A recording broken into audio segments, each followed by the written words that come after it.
Ang pinaka-struggles pag nagva-vlog ka is yung nag-uumpisa ka pa lang.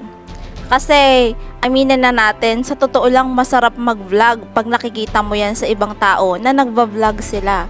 Akala mo, ganun lang kadali. Akala mo, ang gaan-gaan lang niya gawin.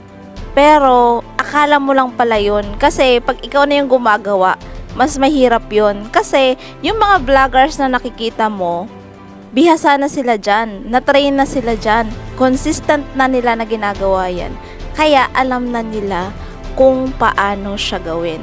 So kung ikaw nag-uumpisa ka pa lang, yun yung pinaka-struggles mo. Paano mo siya uumpisahan? Ano bang kailangan mong gawin? Paano mo siya i-edit? 'Di ba? Lalo na sa editing. Yung editing talaga yung pinakamahirap sa umpisa. Kasi hindi naman tong tipo na magva-vlog ka lang tapos ipopost mo agad. 'Di ba?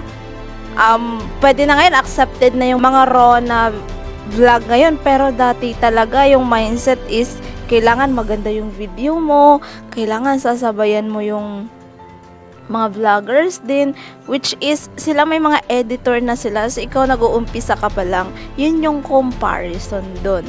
So yun yung pinaka mahirap pag nag-uumpisa ka. And then, na-overcome ko siya through consistency.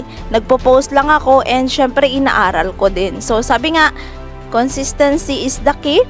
Pero, pag-aaralan mo pa rin siya habang consistent mo siyang ginagawa.